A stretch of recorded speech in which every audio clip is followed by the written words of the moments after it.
ao vivo, pessoal. Gente, boa noite a todos, né? Eu gostaria de agradecer a presença de todos vocês. Eu acho que numa noite de chuva, assim, as pessoas se reunirem para compartilhar um pouco do conhecimento, trocar uma ideia, fazer um network. Esse é um dos objetivos aqui da Imaginar. Além de ser um centro de diagnóstico, a gente também promove algumas palestras, promove cursos, né? Então a gente sempre convida algum profissional assim da nossa área ou de outras áreas mesmo, né? E a saber sobre então para o Alan. Queria agradecer ao Dr. Alan Poppel, né, que é uma pessoa que dispensa apresentações. Ele vai falar um pouquinho da formação dele, mas ele é uma pessoa extremamente graduada na área de endocrinologia, um dos primeiros em todo o Rio Grande do Sul. E ele topou de vir falar para a gente hoje, então, sobre os aspectos de diagnóstico por imagem nos pacientes endócrinos, né? Então, para nós, que alegria. Obrigada. Eu queria agradecer também as doações, né? Então, essas doações vão ou para o Asilo Padre Cacique ou para o Endocrinário São João Batista, que trabalha com crianças especiais.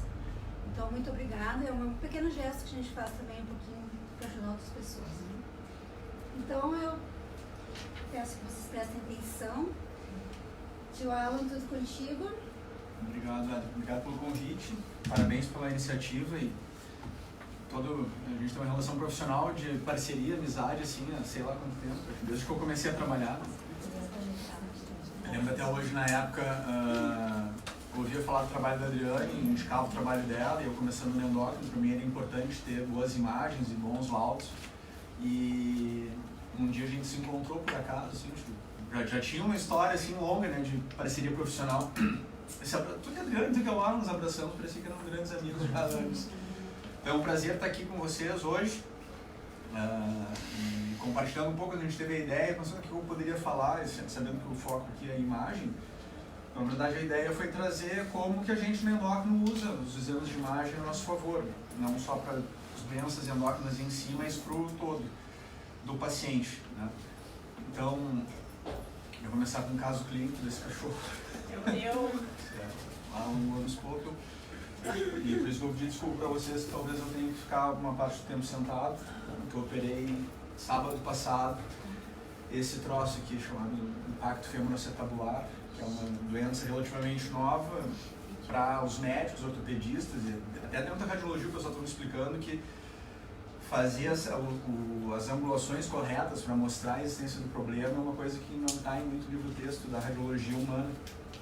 Então, o problema meu é o CAMI aqui, né, esse colo femoral aqui mais côncavo do que deveria ser, na verdade deveria ser mais convexo, na verdade, do que deveria ser côncavo. E aí os caras, por videocirurgia, que estou cheio de pontos no meio da coxa, vêm aqui e tiram esse excesso todo. Com um shape, eu vou fazer o raio-x pós-operatório, ver como é que ficou, se ficou bom mesmo. Mas funcionalmente está super bem, estou mexendo, estou me sentindo bem melhor. O pessoal dizia que era duro no futebol, duro no surf, duro no skate, agora acabou isso aí porque a dureza era aquilo dali que me prejudicava. Então o que a gente vai falar hoje basicamente são assim, indicações e o que eu espero ver na verdade nos exames, como a gente usa os exames a nosso favor, né? A gente vai focar muito mais em raio-x e ultrassonografia, que são os exames que a gente mais tem à disposição, mais usa, mas também fazer algumas considerações sobre técnicas mais avançadas como tomografia, ressonância e cintilografia, que talvez no futuro a gente tenha aqui, né? Ressonância e cintilografia, tomografia já temos, mas ainda a aplicação ainda é pequena, pelo custo e por ter um aparelho só, dois, na verdade dobro, acho que funciona, mas não funciona numa base regular, assim, acho que não sei como está na verdade. Então, assim, quando a gente fala de doenças endócrinas, basicamente o que a gente vê e considera é que a gente está trabalhando como um clínico geral, né? A gente costuma dizer isso, né? O endocrinologista nada mais é do que um bom clínico geral que tem que ter uma boa compreensão do todo, do paciente, entender como que os sistemas estão integrados e, obviamente, quando a gente vê uma doença endócrina, a gente vai ter repercussões nos mais diferentes sistemas. Então, muitas vezes a gente recebe pacientes que não tem nada endócrino, mas é nosso papel dizer, olha, isso não é endócrino, mas é tal coisa, porque na avaliação a gente consegue fazer essa abordagem. Então, normalmente a gente parte de identificar que o tutor está relatando, que aspectos clínicos a gente tem no paciente, e a gente vai caracterizando as síndromes hormonais dessa forma. Então, que grupo de risco eu estou trabalhando? É cachorro, é gato? O que é mais provável no poodle, por exemplo? É Cushing? Ah, sim, óbvio. Mas um gato pode ter Cushing? Pode. É comum? Não é. Mais provável um hipertiroidismo, uma diabetes. Então, os grupos de riscos relacionados à espécie, raça, sexo, idade ajudam bastante em aproximar o que pode estar acontecendo. E a gente vai ter que fazer uma avaliação completa do paciente. Então, do ponto de vista clínico, de exame físico e de abordagem de exames complementares, a gente tem que avaliar o todo. Então, a gente acaba tendo uma relação boa com os laboratórios também, porque eu não peço um hemograma, eu peço um perfil bioquímico completo, eu preciso de uma urinálise, eu preciso de exames de imagem para entender o paciente como um todo, né? E a partir daí buscar informações que vão me favorecer um diagnóstico endócrino ou vão refutar. Porque se eu espero uma síndrome endócrina, eu estou esperando uma série de alterações nos exames que eu espero ver no paciente com Cushing. Aí eu vejo que essas alterações não estão presentes nos exames, a chance de ter Cushing é menor.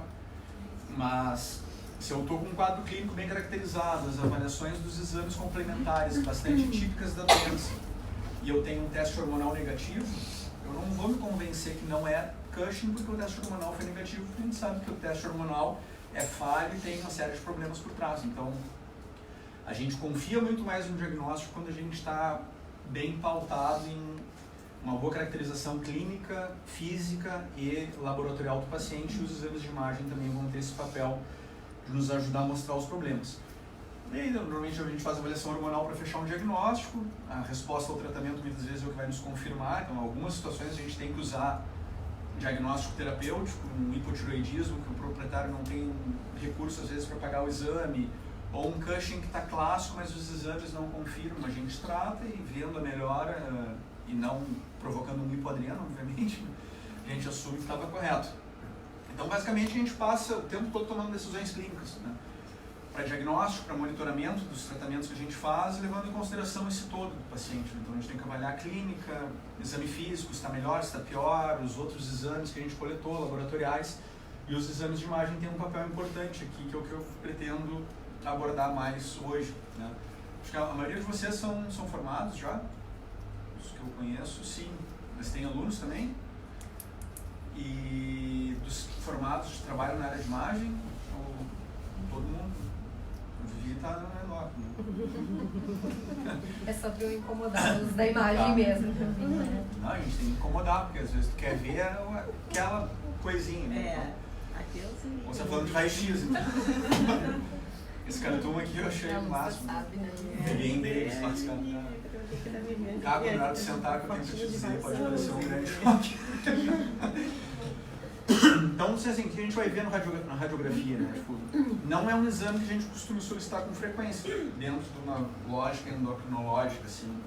Não espero ver endócrino pedindo raio-x como o primeiro exame, mas às vezes é um exame que vai ser bem importante, complementar a avaliação geral do paciente ou para caracterizar melhor algumas síndromes clínicas que eu espero ver em determinadas doenças hormonais.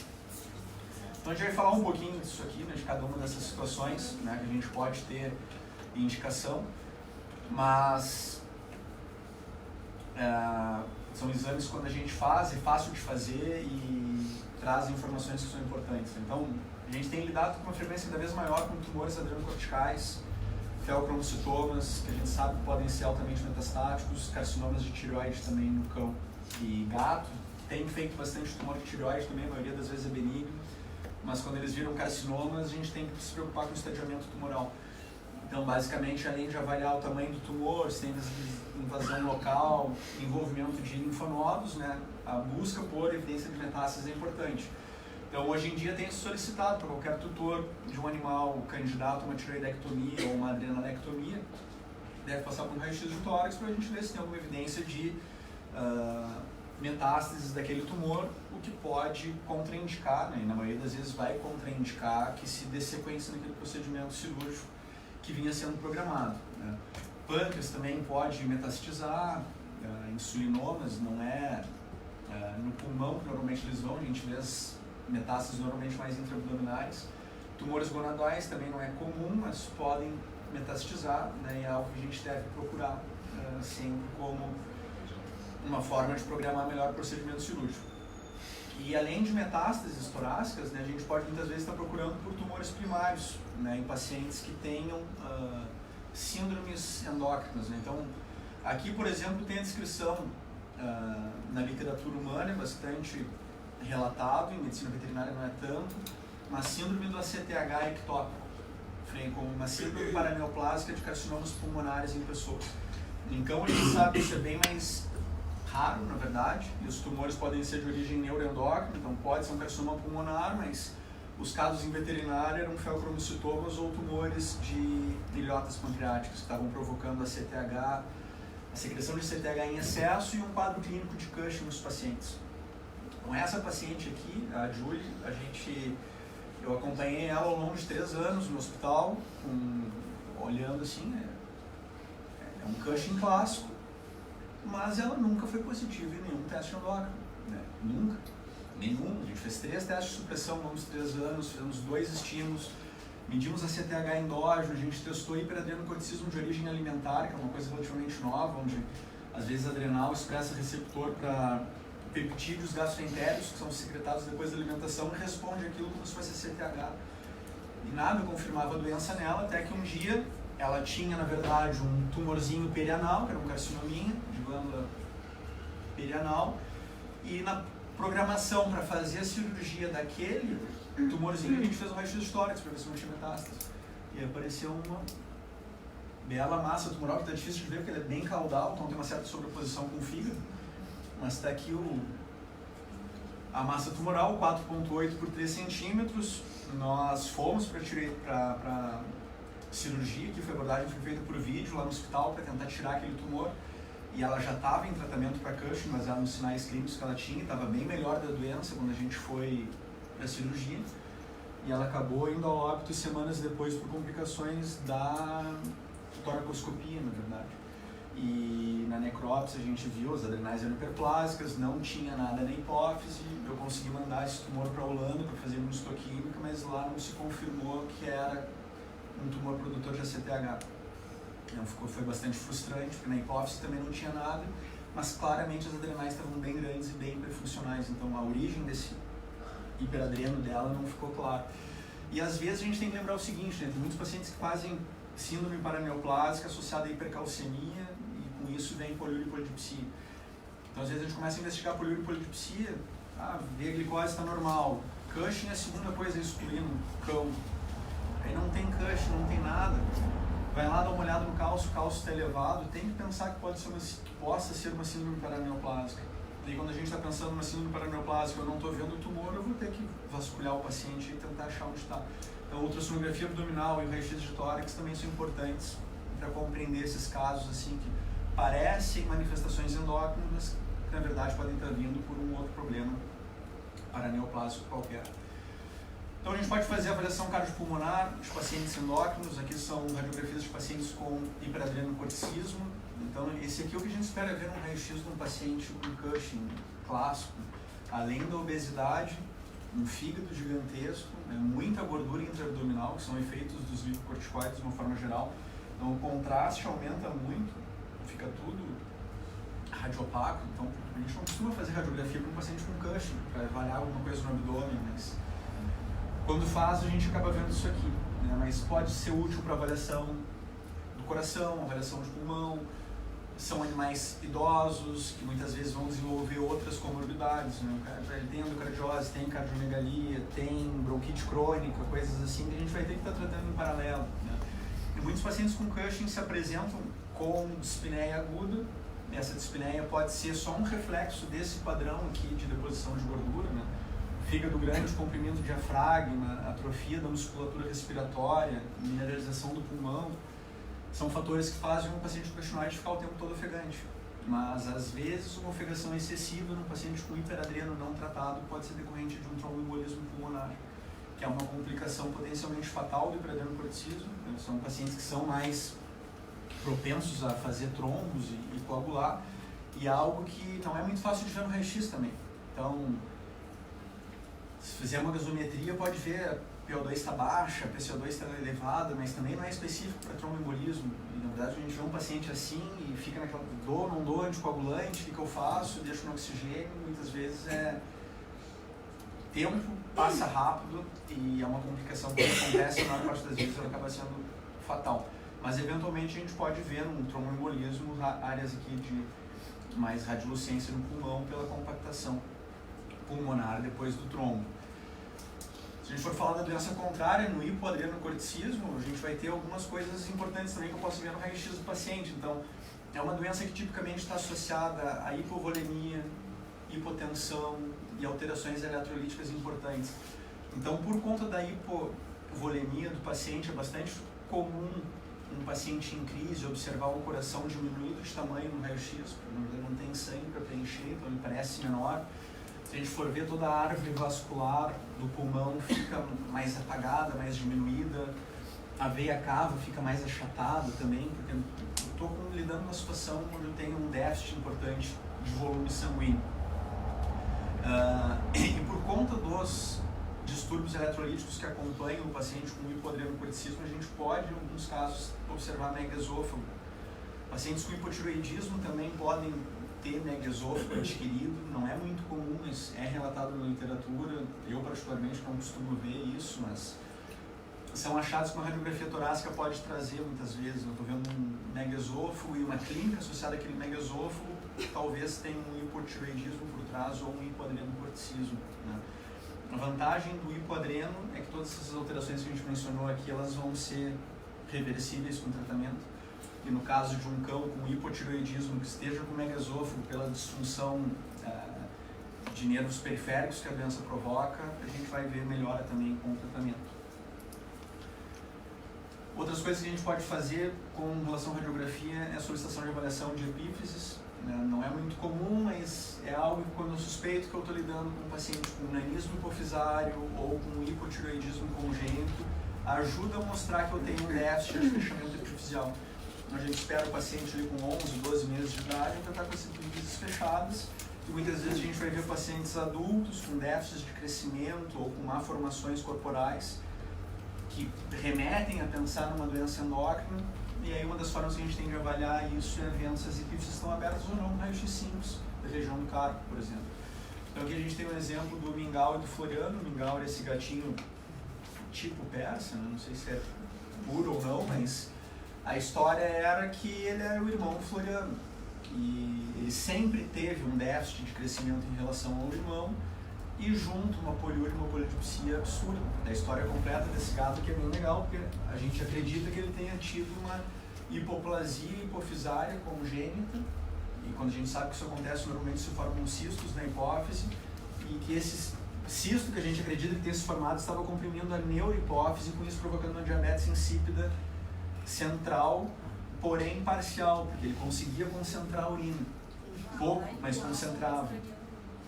Só que junto com a diabetes insípida, ele tinha déficit de crescimento, hormônios tireoidianos, T4, TSH extremamente reduzidos, ele não era castrado, testosterona super baixa e não teve um desenvolvimento de espígulas penianas, testículo pequeno, então ele tinha hipogonadismo, hipotireoidismo, nanismo hipofisário por deficiência de hormônio de crescimento, que o GF dele era baixo em relação ao irmão, e diabetes insípida.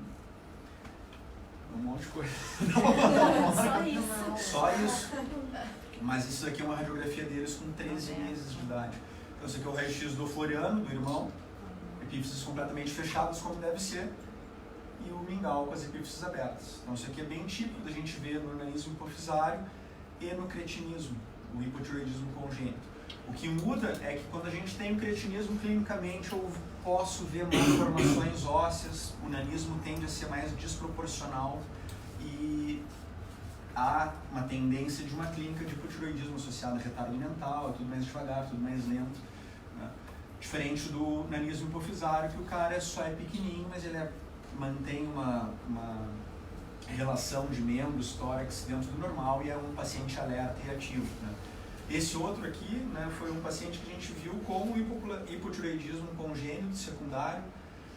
Teoricamente, né, nos dois casos a gente tem que publicar isso como evidências de um problema hipofisário, porque nenhum dos dois casos foi fazer neuroimagem de hipófise para mostrar que existe um defeito lá. Então a imagem é importante para isso, né? Então esse cara aqui, ele chegou, a gente olhava assim, sem raça definida pelo diarame, mas ele é todo meio estranho, a pata é muito curta, não sabem a origem, se teve um dacho, um cruzamento ou não, e pelo feio, sempre com piodermites e tudo mais, lento, sonolento. Na investigação de hipotireoidismo dele, ele tinha um T4 baixo, um TSH baixo também, que remete a pensar no hipotireoidismo central, só que era um cão de 3 anos de idade. E aqui foi interessante que ele já em tratamento, que as fotos dele já tratavam, então a parte dermatológica melhorou toda, a atitude também, mas ele já tinha 3 anos. E aqui a gente tinha ele já com alguns meses de tratamento com levotiroxina genérica, que é algo que eu não recomendo, não gosto, acho que não funciona bem, e ele estava de fato com T4 baixo, e a gente teve a ideia de fazer esse raio-x porque o tutor tinha nos relatado que ele tinha uma radiografia desse cão com 1 ano e meio de idade, da coluna, onde ele estava com algumas dores, isso foi feito a radiografia, e com 1 ano e meio a gente via todos os discos de crescimento dos corpos vertebrais abertos, que também é completamente anormal para esse caso. E aí então nós radiografamos o carpo estava ainda aberto. Aqui, depois de adequadamente tratado, a gente trocou a tiroxina dele por Synthroid, na época, a tiroxina de uso humano que eu confio melhor.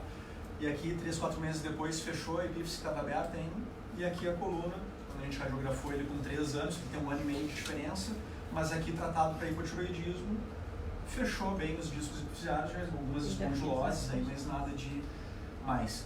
Então é bem interessante isso, porque quando a gente vê essas malformações com disco de crescimento aberto em um paciente adulto, isso pode mostrar que tem uma deficiência de ou hormônio de crescimento ou de hormônio tireoidiano, que é um quadro mais dramático de um paciente com hipotireoidismo congênito, também mostrando não só uma menor densidade óssea, mas uma ossificação, um processo de fechamento epifisial bem mais comprometido do que no caso que eu mostrei para vocês.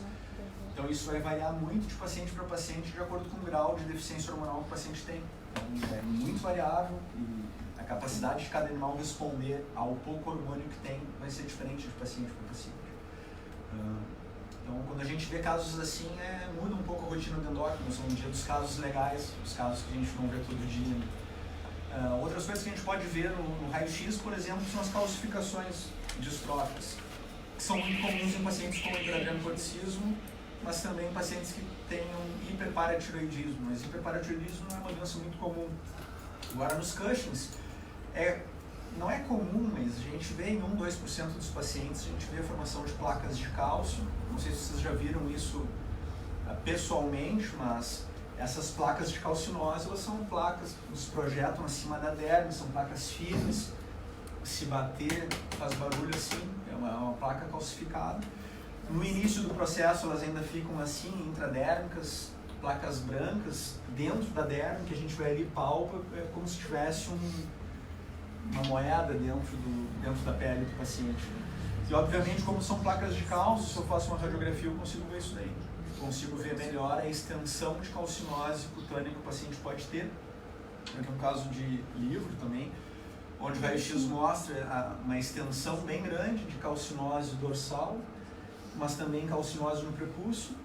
Então, dependendo da gravidade do quadro, essa calcinose pode ser mais ou menos generalizada. E aqui chama a atenção também que esse paciente ele tem calcificação de artérias femorais no raio-x. E a gente sabe que o paciente com hiperadrenocorticismo ele acaba secretando mais PTH, ele tira cálcio dos ossos. Então, é possível ver em alguns pacientes com Cushing uma densidade óssea menor, apesar do raio-x não ser o exame de eleição para ver isso, mas eu posso ver um osso mais fraco em um paciente com Cushing. Esse cálcio é todo eliminado por via renal, então é comum ver mineralização de pelve renal, cálculo de oxalato, tudo isso no paciente cushingóide, mas o cálcio cérebro é normal nesses casos. Então é um mecanismo que tira cálcio do osso, manda embora, no meio do caminho calcifica o que puder, e a gente fica lidando com isso na clínica muitas vezes, e quando tem essas calcificações, são coisas que nos dão mais convicção de que o Cushing está presente. Isso aqui era um paciente com hiperparatiroidismo, na verdade, e aqui a gente consegue ver focos de mineralização em pelve renal e cálculos no ureter. Depois a gente vai ver o ultrassom desse paciente. Então, a ultrassonografia era bem interessante, porque todo o trajeto do ureter que se conseguia enxergar era cristal, era areia, de tanto oxalato de cálcio que ela tinha. Então são coisas que o raio-x nos ajuda bastante a identificar essas comorbidades, né, de um paciente com hiperadreno ou de um hiperparatiroidismo primário. Né. Então, que outras coisas que a gente pode ver no raio-x de um paciente com Cushing, principalmente se ele tiver tumor adrenal, é a calcificação da glândula. A gente sabe que quando a gente tem Cushing independente de adrenal, 50% dos casos são adenomas, 50% dos casos são carcinomas.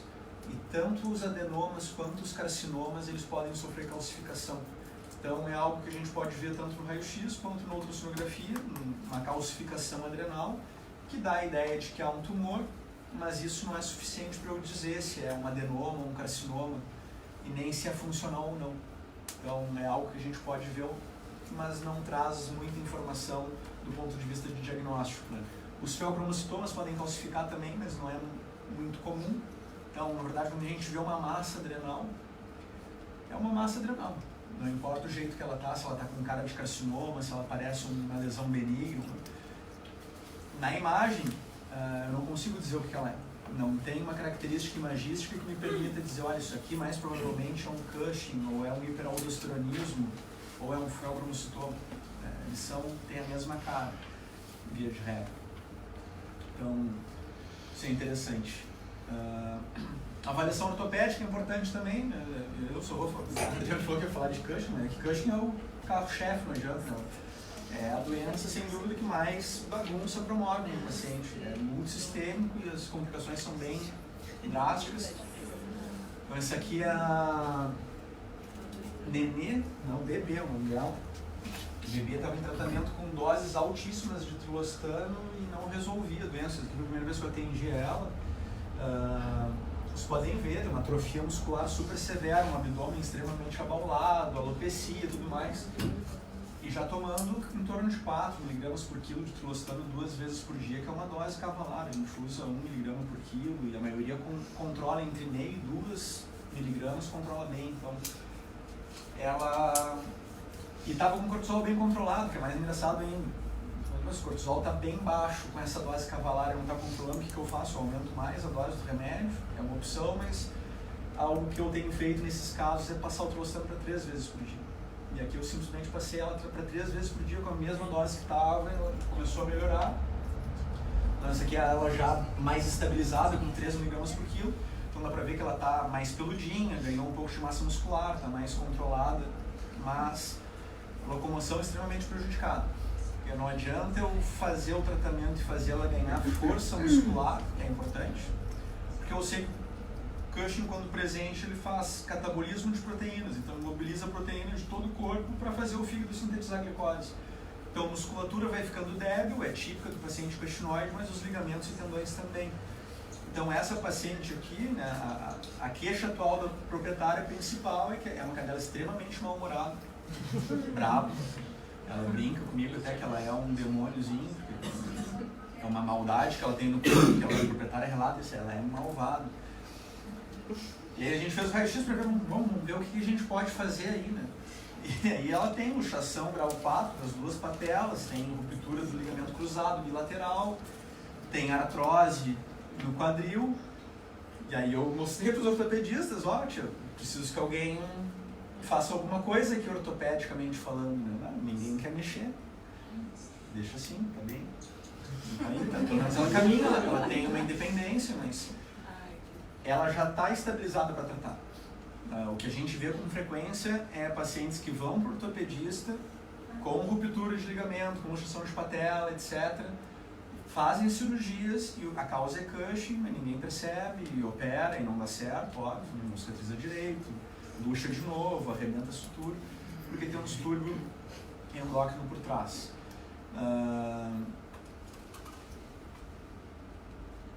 Que idade ela tem?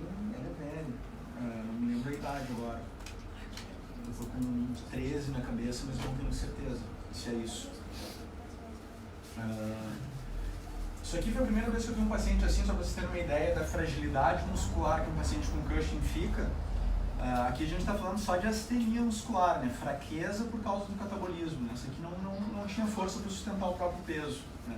Então, o relato da tutora é que ela começou numa situação de fraqueza, ela só ficava sentada, depois ela só ficava em decúbito external e por fim ela chegou para mim, ela só ficava em decúbito lateral. E aí, quando ela chegou no consultório chorando, dizendo que era a última alternativa, que ela tinha passado no ortopedista, no neuro, acharam que era botulismo e não era nada, eu fiquei pensando, quem é que está me sacaneando mandando um paciente que não caminha para ver o endócrino? Eu falei, não, bota ela na mesa, deixa eu ver. E quando ela foi para a mesa, eu vi a barriga desse tamanho e eu falei, opa, acho que temos alguma coisa. Então isso aqui, para você ter uma ideia, ela tomou, na época a gente usava mitotano só, ela fez 28 dias de mitotano em fase de indução. Só que com 7 dias, extremamente polifágica ainda, mas ela já tinha força para voltar para o decúbito external sozinha. Aqui são 14 dias de tratamento. Aqui ainda extremamente polifágica, mas já tinha força para sustentar o peso sentado, sempre ofegante. E aqui com 28 dias de tratamento, quando ela voltou a caminhar, ainda polifágica. Então foi 28 dias de mitotano todos os dias para conseguir um efeito satisfatório com relação à locomoção, mas o sinal base, que era a polifagia, ainda persistia. Então aqui não tinha ruptura nenhuma, era só a flacidez, que é o mais comum, fraqueza, dificuldade em transpor obstáculo, não sobe escada, não entra no carro sozinho, isso é o mais comum. Mas em alguns casos raros a gente tem o contrário, tem pseudomiotonia no paciente com Cushing. Então são pacientes, são lesões musculares, na verdade, degenerativas, a fibra fica enrijecida, perde a capacidade de contração, o prognóstico é bem ruim, porque não tem tratamento específico para isso. Inclusive, tem uma ideia no vídeo, né? Parece uma miotonia de fato, mas é chamada pseudomiotonia porque é induzida por degeneração da fibra. Né? E parece um cavalete. E esse paciente aqui, o quadro foi tão severo que a miotonia provocou ruptura do ligamento redondo e luxação coxofemoral do lado afetado, do lado que estava pior a miotonia do paciente. Então, isso aqui estava sendo encaminhado um diagnóstico de hipotireoidismo para justificar essa alteração na época, não sei porquê.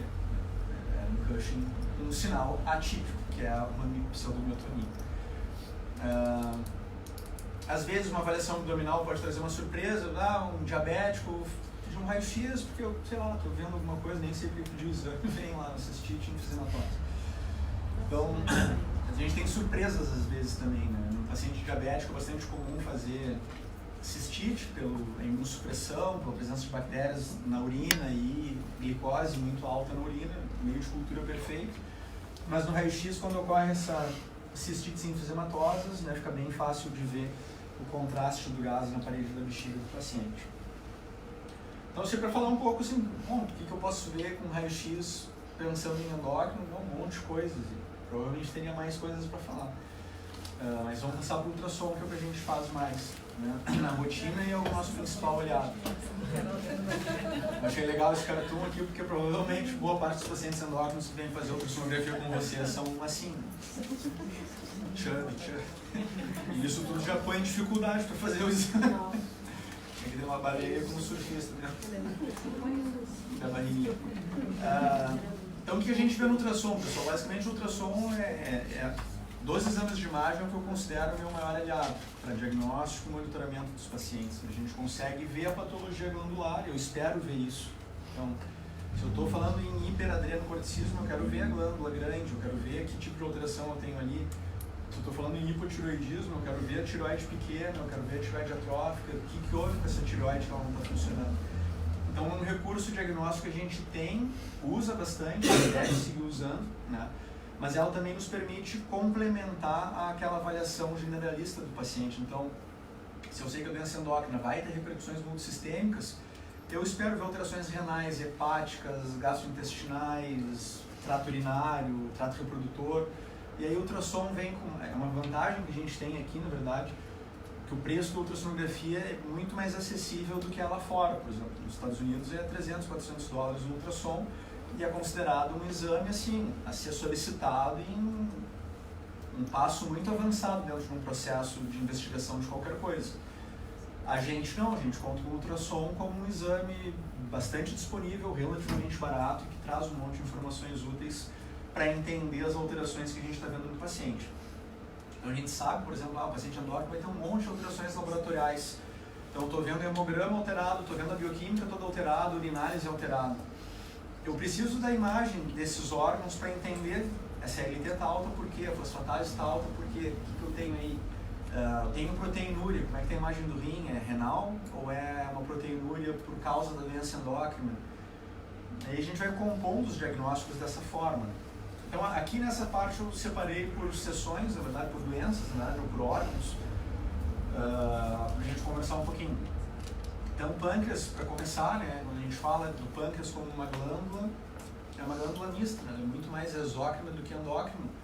Então a gente tem lá 98% do pâncreas é ácido e ductos para fazer o processo digestivo, 2% ilhotas pancreáticas. E é aqui nessas ilhotas que a gente vai ter a função endócrina do pâncreas. Então elas são microscópicas, eu não consigo distinguir ilhota pelo ultrassom. Macroscopicamente, se eu olhar um pâncreas eu não vou enxergar nada, eu preciso clivar e ir para o microscópio para ver lá as pequenas ilhotinhas. Então a gente usa a ultrassonografia para avaliar pâncreas endócrino, não diretamente, mas indiretamente a gente espera ter informações importantes quando a gente está falando de um paciente diabético. E no insulinoma a gente pode ter tumores originários daqui, e aí obviamente eu espero ver uma massa no pâncreas, e quando isso está presente no paciente com insulinoma, maravilha. A maioria das vezes não dá para ver porque é um tumor muito pequeno, já está provocando sinais clínicos. Então a gente tem que ficar atento a isso daí. Só para vocês entenderem um pouco como que esses exames podem nos mostrar alguma coisa, né? Falando de ultrassonografia de pâncreas com um paciente diabético, a gente tem que entender que diabetes, na verdade, é considerado uma síndrome clínica. Né? Diabetes não é uma doença primária, isso é uma condição, o paciente está diabético. É uma síndrome clínica associada à hiperglicemia e glicosúria, com os sinais clínicos associados, né, polipolipsia, que surge porque eu tenho insulinodeficiência e ou insulinoresistência. Então, às vezes eu não secreto mais insulina, às vezes a minha insulina não consegue funcionar, porque eu tenho fatores de resistência perifericamente.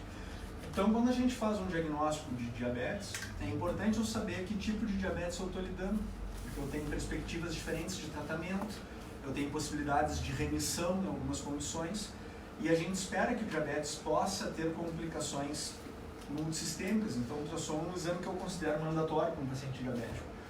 Mas se a gente for ver, muitos pacientes com cães, principalmente, né, com diabetes autoimune, que é comparável ao tipo 1, tem um processo imunomediado contra as ilhotas de Langerhans. Não vai aparecer nada no ultrassom, não vou ver nada de anormal ali. Diabetes secundário pancreatite, em torno de 30% dos cães tem algum envolvimento de pancreatite crônica. Em gatos diabéticos tem sido crescente a associação da pancreatite com a patogenia da diabetes. Então, a gente espera em alguns pacientes diabéticos ter imagens compatíveis com uma pancreatite crônica, aquele pâncreas hiperecóico, heterogêneo, às vezes sem clínica por trás. A gente sabe que a pancreatite é uma entidade que o limiar clínico de cada paciente vai ser diferente, mas é um processo inflamatório que está ali presente e pode estar completamente silencioso, e a imagem mostra que tem alguma coisa anormal no pâncreas, mas clinicamente não tem repercussão, fica aquela coisa, eu faço exames, tudo normal, mas um dia explode. Então, pacientes diabéticos com evidências de pancreatite, a gente pode assumir que algum papel houve no surgimento da doença, e a gente vai ter que tomar cuidado no tratamento também, porque pancreatite vai ter que ser manejado. E, infrequentemente, a gente pode ter diabetes juvenis. Eu vi pouquíssimos casos de diabetes juvenis em cães e gatos. Mas aqui, quando a gente fala de diabetes juvenil no cão ou no gato, é porque o pâncreas teve um processo de má formação. Ou hipoplasia pancreática, ou hipoplasia das ilhotas, ou alguma patologia congênita de células beta.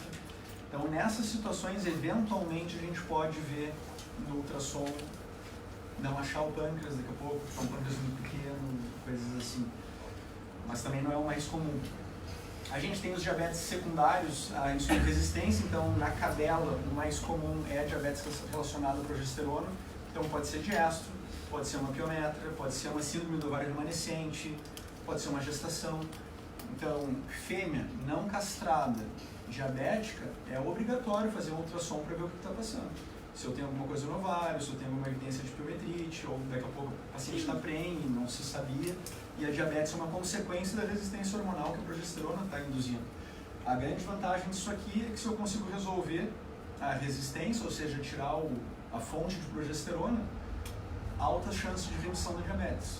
Então é um objetivo que a gente passa a ter, controlar a resistência a partir do momento que eu consigo documentar que isso está presente. A mesma coisa nos gatos com diabetes. A maior parte dos gatos diabéticos são gatos machos, castrados, que vivem em apartamento, comem muito, têm sobrepeso. Eles fazem um padrão bem tipo do tipo 2, tem amiloidose nas ilhotas pancreáticas, mas ultrassonograficamente eu não vou ver nada de diferente nesse pâncreas. Talvez ele tenha algum grau de pancreatite junto, mas também não posso assumir que isso vai estar presente. Mas é uma forma que acontece com remissão. Os gatos têm remissionado 20 a 50% dos casos, a diabetes vai embora no patrulho. E os chamados, alguns autores consideram diabetes tipo 3, é quando a diabetes surge por causa de um antagonismo hormonal, outro que não progesterona ou que não obesidade. Então o paciente tem Cushing, ele tem um hipertiroidismo, ele é acromegálico, e aí a doença diabetes, a condição clínica diabética é simples fruto daquela alteração primária hormonal que deve ser identificada e tratada.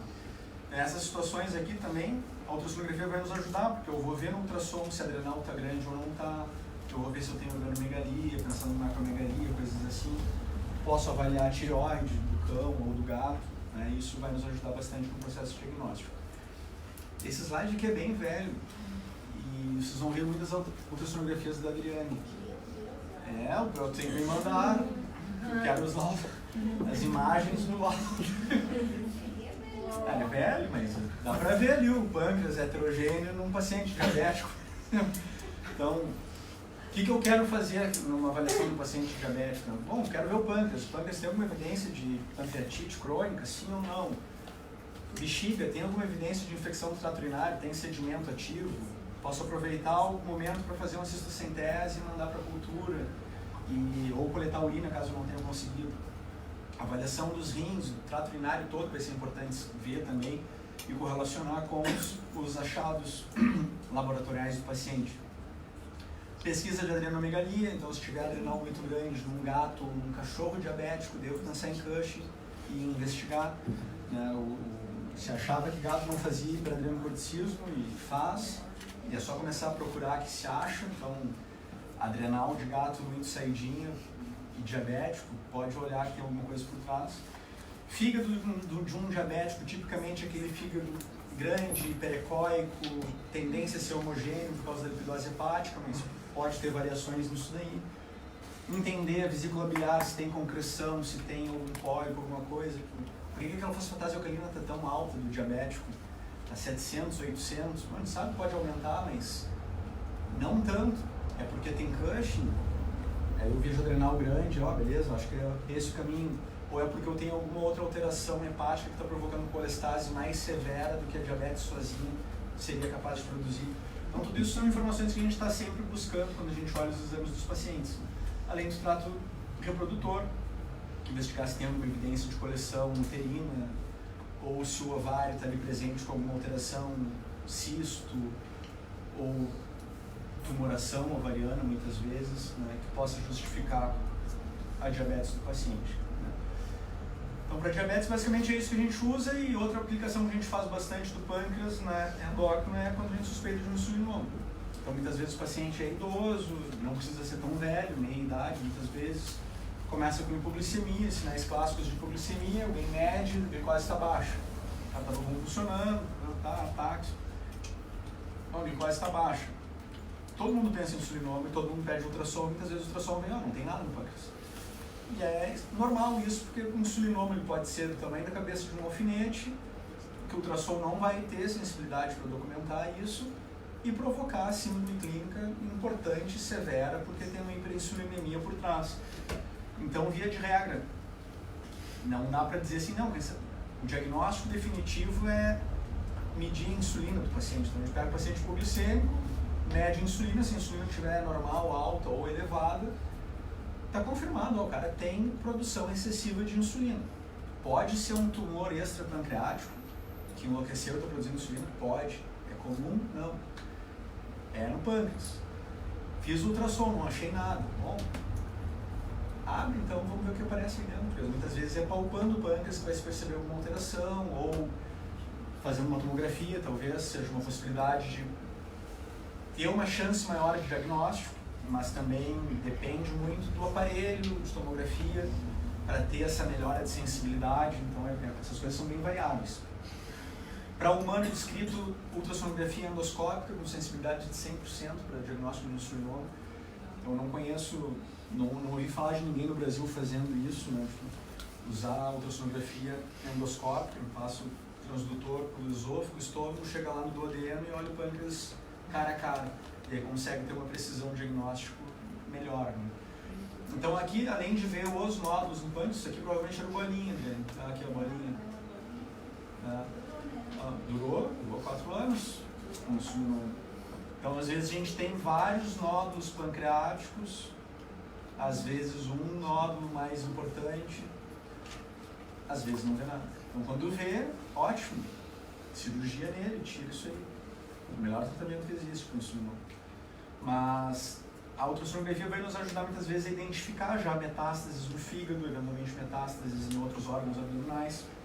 E isso, se o cirurgião conseguir acessar e retirar essas metástases, melhora o prognóstico do paciente.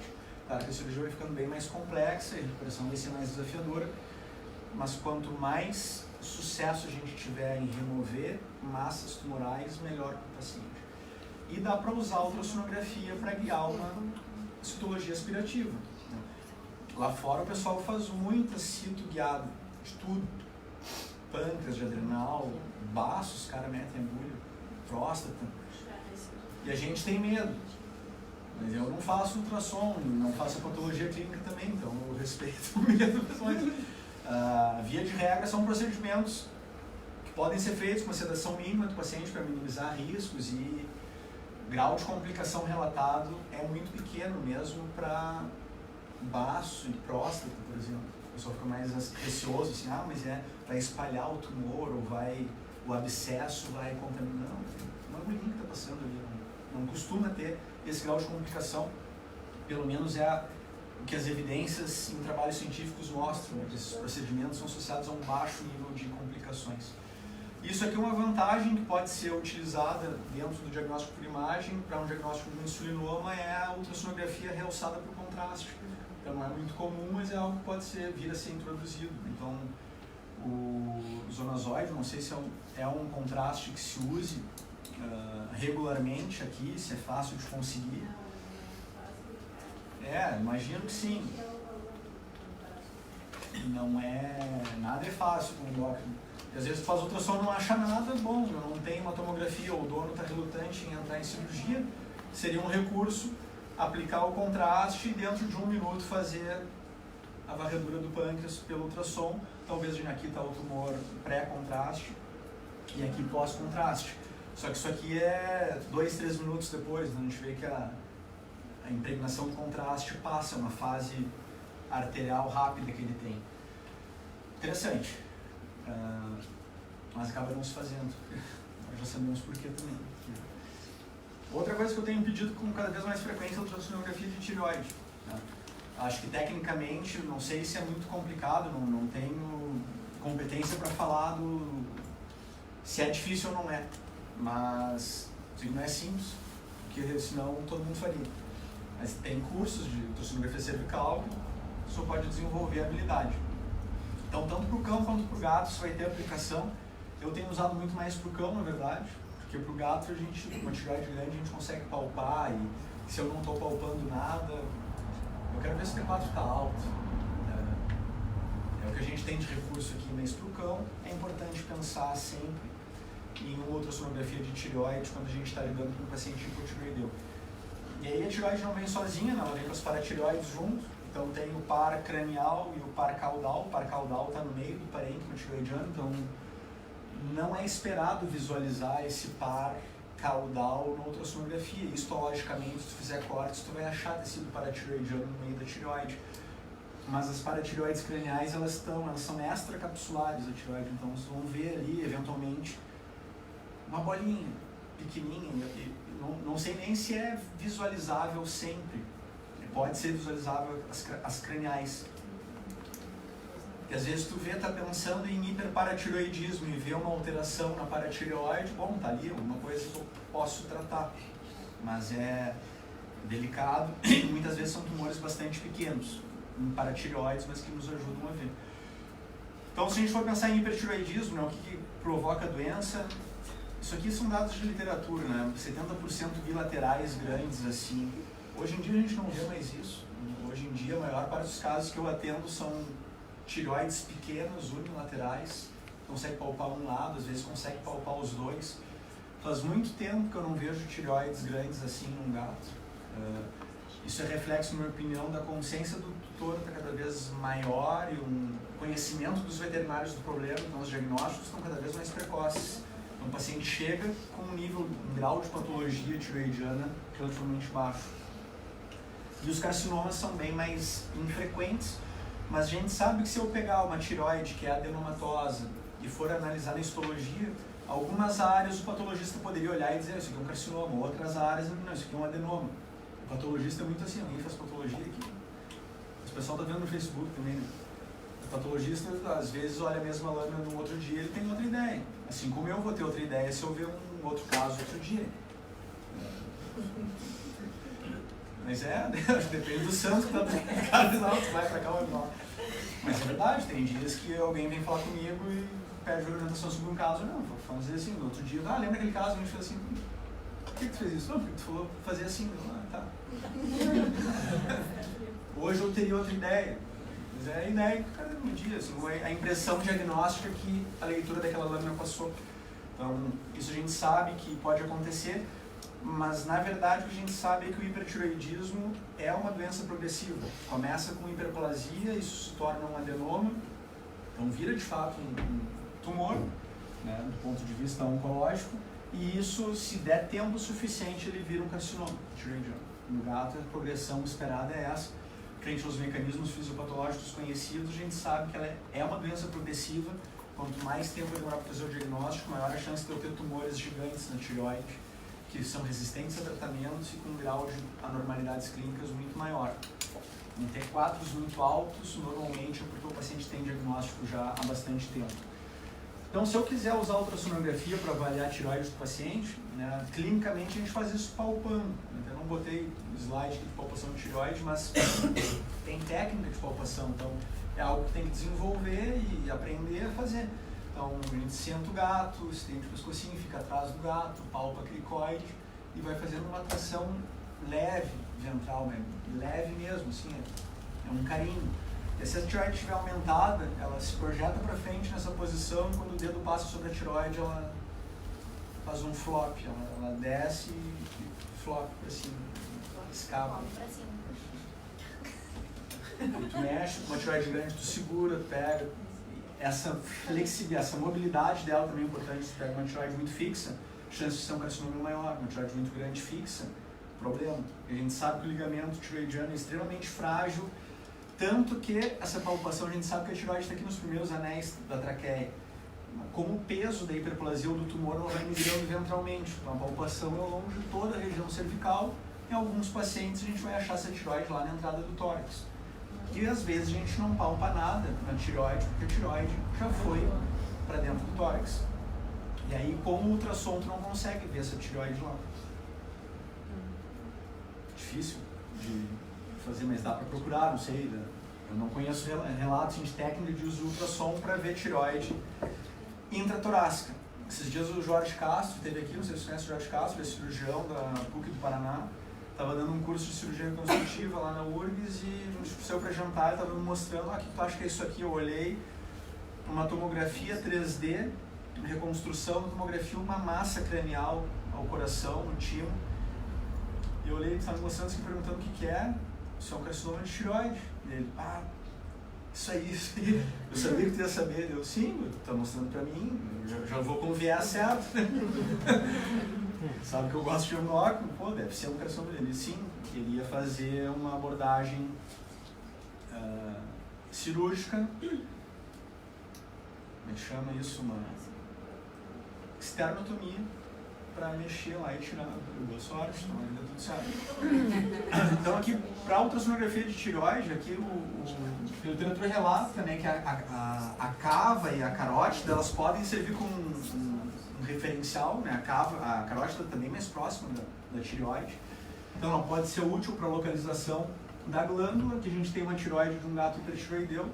E se a gente for olhar esses pontos de referência aqui, a gente vê que o que mais aumenta é a espessura da glândula. O comprimento tende a não variar muito, mas ela anatomicamente é uma glândula fina e comprida, e no hipertireoidismo, no processo de hiperplasia, faz ela ficar mais larga. Então, com isso, se a gente for usar a fórmula que eles relatam aqui para cálculo da área tireoidiana, né, do volume tireoidiano, π dividido por 6, comprimento, altura e espessura, multiplicados, a gente vê que tireoides de gatos hipertireoideus têm um volume tireoidiano 4 a quase 10 vezes maior do que seria um volume tireoidiano considerado normal. A ADRI tem liberado os laudos de tireoide com um cálculo do volume também, e no cão, mas no cão também eu vejo as medidas. Para gato isso está mais bem estabelecido. Para o cão, as medidas eu fico meio... não tem na literatura ponto de corte, nem volume. Então a gente olha o aspecto para achar alguma coisa. Muita variação. E aqui, às vezes, pessoal, a gente vai ver carcinomas císticos, tanto no cão quanto no gato. Então é interessante que às vezes a gente tem a surpresa na cirurgia de ver aquele tumor de tireoide, tem uma massa aqui, ela é macia, tudo bem, tira, abre, líquido. E é um carcinoma cístico. Então talvez esse diagnóstico possa ser feito antes com ultrassonografia, né? E da mesma forma, a ultrassonografia pode servir como um guia para avaliação para coleta de material para citologia, através de uma citologia aspirativa guiada pela ultrassonografia. Falando de imagem de tireoide em gatos, em cão também, mas essa técnica é muito mais usada em gatos do que no cão. Isso seria o padrão ouro, a cintilografia de tireoide. É uma técnica que a gente não tem disponível no Brasil. Na Argentina, na Universidade de Buenos Aires tem, acho que é o local mais próximo que a gente tem cintilografia disponível. Mas fora isso, grandes centros na América, nos Estados Unidos, Europa, Japão, e por aí afora. Então a técnica é relativamente simples. O que se faz é se aplica tecnésio no paciente, normalmente aplica por via intravenosa. Então passa um cateterzinho e injeta o tecnésio, que é um radioisótopo que vai ser captado pela glândula tireoide como o iodo é. Então a gente aplica, deixa o paciente repousando aí por uns 15, 30 minutos e depois expõe o paciente a uma câmara de captação de radiação gama. O que essa câmara faz? Ela vai captar quanto de radiação o gato está emitindo, vai mandar lá para um sistema de computação que vai criar as imagens que vão permitir a avaliação. Então, por que ele é considerado uma técnica de imagem e diagnóstico? Desculpa, uma técnica de função e de imagem. Porque primeiro ela vai mostrar a glândula, o tamanho que está e onde ela está. E vai mostrar também o quão funcional essa glândula está. Porque a gente sabe que a glândula salivar capta iodo e capta esses radioisótopos da mesma forma que a glândula tireoide. Então, o normal é a gente ter uma relação de luminosidade, isso aqui é medido em pixels, na verdade. Para fazer a avaliação, o Mark Peterson ele seleciona uma área aqui, o programa diz quantos pixels tem ali, ele seleciona uma área aqui e vê quantos pixels tem. A relação ideal é uma relação igual a 1. Então, essa glândula aqui que está muito quente, muito captante, o que ela mostra? Olha, primeiro, ela está muito grande. E segundo, ela está muito quente, ela captou muito radioativo. E eu sei que ela está quente porque ela está muito mais brilhosa do que está a glândula salivar. Aqui a glândula tireoide contralateral está com uma função normal em relação a essa daqui. Aqui nesse caso, a gente tem uma tireoide hipercaptante, quente, tamanho não está tão grande, hiperfuncional, e a tireoide contralateral está completamente afuncional pelo feedback negativo do T4, nível de TSH, outra glândula está dormindo, e aqui patologia bilateral clássica. Então isso aqui é fundamental para quem trabalha com medicina nuclear, no tratamento do hipertireoidismo, porque permite inclusive guiar a dose de radioterapia que vai ser dada para o gato. Quanto mais captante, mais iodo muitas vezes tem que dar. E isso aqui é interessante de contar quando possível, porque pode nos mostrar esses pacientes aqui, pacientes que têm tecido tireoidiano ectópico. Então são pacientes que têm hipertireoidismo, mas a gente palpa a tireoide e não identifica nada, porque a tireoide, na verdade, ou migrou para dentro do tórax, ou ele tem sítios ectópicos, né, que estão ali desde o período embrionário do paciente, que embriologicamente falando, a tireoide se desenvolve aqui perto abaixo da língua e vai tendo uma migração ventral. Então é normal encontrar tecido tireoidiano funcional da base da língua até a base do coração dentro do tórax. E como a gente sabe que os mecanismos que desenvolvem o hipertireoidismo no gato, muitos deles, além de genética, tem fatores ambientais, desreguladores endócrinos, estão aí nas latas de alimento, no pó ambiental. Qualquer tecido tireoidiano pode responder a isso com hiperfunção. Então, quando a gente usa a radioterapia, eu estou tratando o tecido tireoidiano onde quer que esteja, quando eu uso metilmazol também. Agora, se eu faço uma tireoidectomia, eu tiro as duas tireoides, às vezes o gato segue tão hipertireoideu quanto estava antes da cirurgia. Ou às vezes é uma questão de tempo para fazer a tireoidectomia, ter um controle transitório, passa alguns meses, anos, o gato hipertireoideu de novo. Mas como se eu tirei as duas tireoides? Porque aqueles mecanismos genéticos e ambientais estão agindo, fazendo o recrutamento daqueles tecidos rudimentares, passarem agora eles a entrarem em hiperfunção. Então, quando a gente sabe disso, ótimo. E por isso que a tireoidectomia não é tão realizada como proposto, que é um tratamento curativo, que teria um potencial bacana, mas acaba não sendo feito com tanta rotina por causa disso. Alta taxa de recidiva, possibilidade de não controle da doença, ainda tem o risco de induzir hipoparatireoidismo no paciente, então ideal é fazer um lado de cada vez, e aí eu estou falando de um gato idoso, de 13 anos, com doente renal crônico, e vai ser uma fortuna fazer esses dois procedimentos, fazer da forma como deve ser feito, com monitoramento do cálcio, no trans, pós-operatório. Então pega um avião, vai a São Paulo, procura o professor Arquivaldo, paga R$3.000 e faz radioterapia, que é o tratamento de eleição para tratamento do hipertireoidismo, em qualquer das suas formas. Mesmo que seja um carcinoma de tireoide, ele vai usar mais radiação, mas vai curar o gato potencialmente com uma injeção de iodo radioativo, isótopo 131. Então é o mais fino que tem. Agora tu fala isso para os tutores, pergunta quantos vão lá. Pouquíssimos. E passando para o hipotireoidismo, né, é importante só, antes da gente entrar nas imagens, né, entender por que o cara ficou hipotireoideu. Né? Alguma coisa aconteceu no eixo tireoidiano dele. Né? Então pode ser, na maior parte dos casos que a gente vê, é o hipotireoidismo primário. Então 95% dos casos o problema está na tireoide. E na maior parte das vezes que a gente vai ver é uma tireoidite linfocítica. Ou seja, eu tenho um processo imunomediado, de fundo genético, tem mutações que determinam essa autoimunidade contra certas glândulas endócrinas. E aí eu começo a ter um infiltrado linfocítico plasmocitário na glândula, fibrose, perda de massa funcional, e quando perde os 75%, 80%, 85% do parênquima funcional, começa a ver sinais clínicos. Mas esse é o principal. Tem a descrição da atrofia de tireoide na literatura também. Muitos autores argumentam, e eu acredito nisso também, que a atrofia de tireoide nada mais é do que um passo posterior à tireoidite linfocítica. Infiltra, destrói, fibrosa, e anos depois, quando eu vou biopsiar a tireoide, não tem mais infiltrado nenhum, só gordura e folículos remanescentes. Mas ela é classificada como atrofia de tireoide idiopática, pode ser congênito, com uma formação da tireoide, hipoplasia tireoidiana ou deshormoniogênese. Os mecanismos que permitem a síntese do hormônio tireoidiano não funcionam direito, por isso o cara tem um hipotireoidismo congênito. Neoplasias, isso aqui é fundamental lembrar, porque muitas vezes a gente pensa, tá com hipotireoidismo, é tireoidite linfocítica. Não, pode ser um carcinoma de tireoide. Mas carcinoma de tireoide no cão normalmente não secreta nada. Sim, verdade, normalmente ele não secreta excesso de hormônio tireoidiano, nem provoca hipofunção. Mas quando o carcinoma de tireoide no cão provoca repercussão endócrina, frequentemente é um hipotireoidismo, raramente um hipertireoidismo.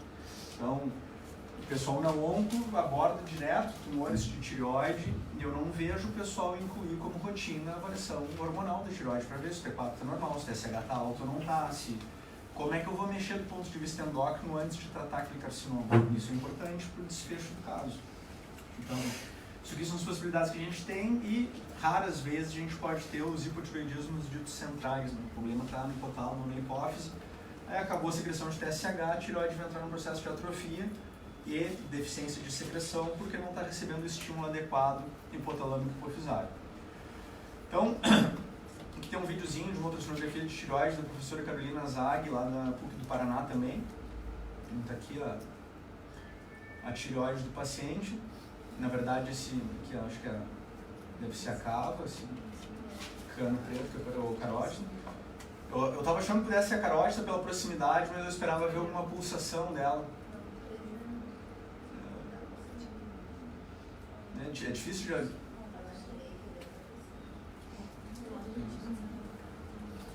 Então, pelo menos nesse corte, a gente deve usar esse corte longitudinal para achar ela e depois consegue fazer um corte transversal para fazer as outras medidas. Ao contrário? Eu tenho lateralidade cruzada, eu sei onde que é direito, esquerdo, horizontal, vertical. Então, sem problema, sem pensar. Sagital. Transversal. Vocês fazem transversal primeiro. Primeiro acha ela pequenininha, depois vê. Então vocês me corrigiram em relação ao sentido das flechas, mas em relação ao que faz primeiro. Transversal primeiro. Acha primeiro. Primeiro sim? Ok. Mas eu achava que era mais fácil fazer primeiro o corte longitudinal. Porque eu falei, eu não tenho capacidade para julgar a técnica do exame. Estou falando de como eu uso para interpretar. Então, assim, se eu sei que um hipotireoidismo, na maior parte das vezes, é um processo autoimune que vai ter infiltrado linfocítico, plasmocitário, fibrose na glândula, e eu espero ver um paciente hipotireoideu com uma tireoide alterada nesse sentido, uma tireoide menor, mas eu não tenho ponto de corte para dizer que ela está reduzida em relação ao padrão da raça. Espero ver muitas vezes uma cápsula um pouco irregular, com áreas mais hiperecóicas, e o parênquima um pouco heterogêneo. Isso refletindo o processo autoimune que pode estar acontecendo ali. E aí eu tenho que ficar atento, porque esse processo autoimune que eu estou vendo ali, heterogeneidade, pequenos nódulos, isso pode ser o início de um tumor, na verdade.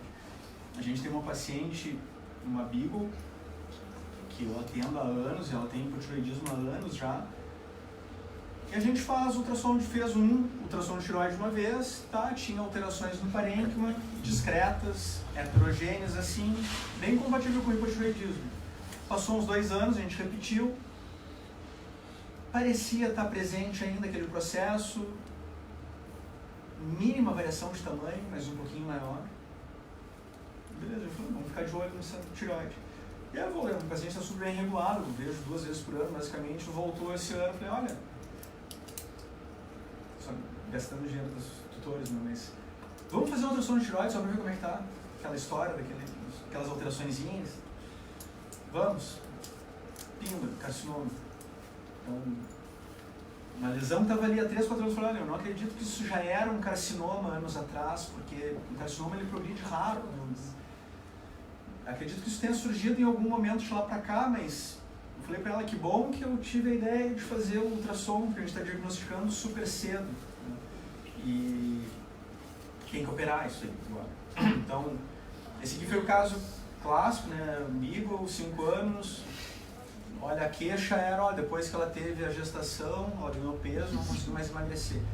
Os tutores eram de Pelotas, estavam em Pelotas, foram em Santa Maria para tentar resolver a questão do sobrepeso, não estava dando resultados.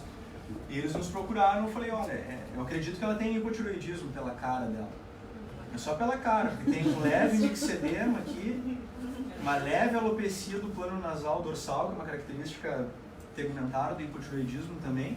Mas a gente olha o resto, nada, tá, dorminhoca, sonolenta, preguiçosa, mas com esse sobrepeso todo, ninguém tem vontade de fazer nada. E aí nos exames, nada demais, só um colesterol discretamente aumentado. Só que os tutores tinham vindo de Pelotas aqui. E eu falei, olha, vamos aproveitar bem então a vinda de vocês, já vamos fazer a coleta dos exames e vamos fazer o top aqui, ó. Vamos fazer ultrassom de tireoide, liga e vê que consegue marcar. E aí foi o que foi feito. quando foi feita a ultrassonografia, a tireoide esquerda estava lá, a gente dá para ver que está um pouco heterogênea, um pouco irregular, a superfície, lado esquerdo, lado direito, opa, algo estranho. Aí bota um Doppler ali para ver o que acontece, o troço está bem vascularizado. Então já coleta material então para ver o que é, e aqui confirmou não só o hipotireoidismo que estava por trás, mas a citologia indicando que tinha um carcinoma de tireoide. Então, esse caso foi atendido em 2015. E foi uma coisa assim que eu fiz pensando em propor para o tutor uma abordagem padrão ouro completa. Vamos fazer a avaliação hormonal completa e ultrassom de tireoide. De lá para cá, eu peço para todo cão hipotireoideu fazer ultrassonografia. E os hipotireoideus que eu revejo, que não tem ultrassom de tireoide, eu peço para ele fazer. Porque às vezes eu posso estar lidando com isso aqui, daqui a pouco eu vou começar a ver que, olha, um carcinoma ele pode estar presente de forma silenciosa por muito mais tempo do que a gente acha que pode. Eu vou começar a fazer esses diagnósticos assim.